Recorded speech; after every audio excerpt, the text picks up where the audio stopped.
TB एक फैलने वाला रोग है जो मुख्य रूप से फेफड़ों को प्रभावित करता है। इस बीमारी को फैलने वाले बैक्टीरिया हवा के जरिए एक व्यक्ति से दूसरे व्यक्ति में फैलते हैं। इन दिनों टीबी एक बड़ी संख्या में समस्या के दुनिया भर में लाखों लोगों को प्रभावित करती है। हालांकि उचित इलाज से इस बीमारी को पूरी तरह से ठीक किया जा सकता है। अगर ऐसे नजरअंदाज किया जाए तो यह एक गंभीर खतरा बन जाती है। ऐसे में इस खबर के माध्यम से टीबी के लक्षण, कारण, बचाव और उपचार के बारे में हम आपको बताएंगे। तो सबसे पहले हम आपको बताएंगे कि टीबी के लक्षण क्या होते हैं। टीबी आपके शरीर के अन्य भागों जैसे आपके मस्तिष्क और रीढ़ की हड्डी में भी फैल सकता है। माइक्रोबैक्टीरियम ट्यूबरकुलोसिस नामक एक प्रकार का बैक्टीरिया इस बीमारी का कारण बनता है। जब टीबी के कीटाणु फेफड़ों में जीवित रहते हैं और गुणों रहते हैं तो इसे टीबी संक्रमण कहा जाता है। टीबी संक्रमण तीन चरणों में से किसी एक में हो सकता है।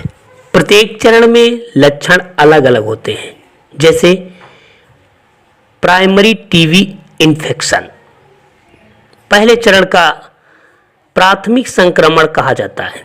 अंतरिक्ष प्रणाली की कोशिकाओं कीटाणुओं को ढूंढती हैं और उन्हें पकड़ लेती हैं। अंतरिक्ष प्रणाली कीटाणु को पूरी तरह से नष्ट कर सकती हैं। ऐसे में पकड़े गए कुछ कीटाणु अभी भी जीवित रह सकते हैं और गुणा कर सकते हैं। प्राथमिक संक्रमण के दौरान ज्यादातर लोगों में लक्षण नहीं दिखते हैं। कुछ लोगों को फ्लू जैसे लक्षण हो सकते हैं, जैसे कि हल्का बुखार, थकान, खांसी, ये सब लक्षण हैं।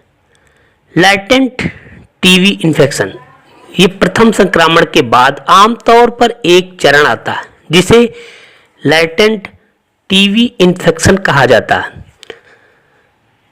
प्रतिरक्षा प्रणाली की कोशिकाएं टीबी के कीटाणुओं के साथ फेफड़ों के ऊतकों के चारों ओर एक दीवार बनाती हैं।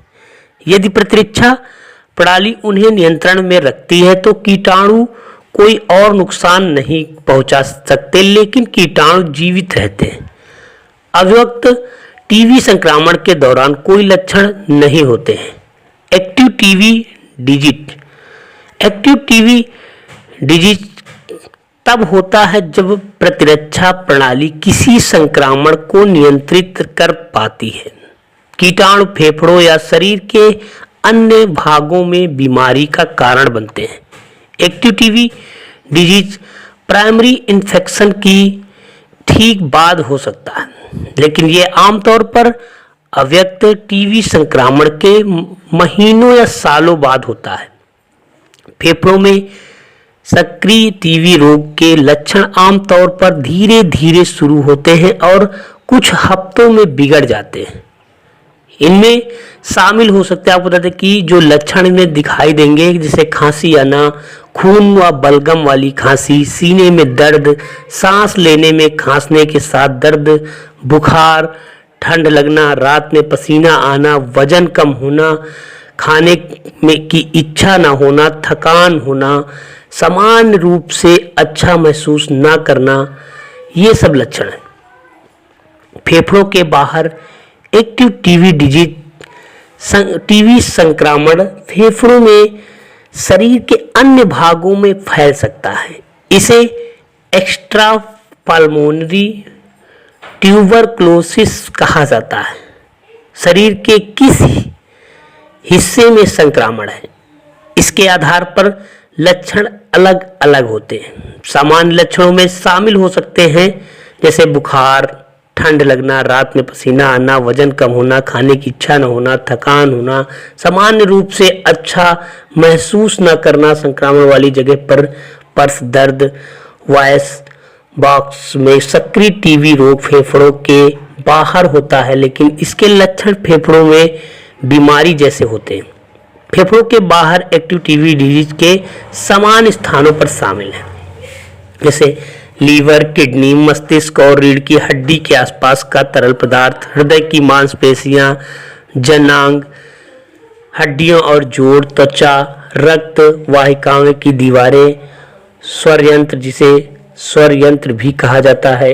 बच्चों में एक्टिव टीवी की डिजिट, बच्चों को एक्टिव टीवी डिजिट के लक्षण अलग अलग होते हैं। आमतौर पर उम्र के आधार पर लक्षणों को निम्नलिखित शामिल हो सकते हैं, जैसे किशोरी अवस्था, लक्षण वयस्कों के समान नहीं होते हैं।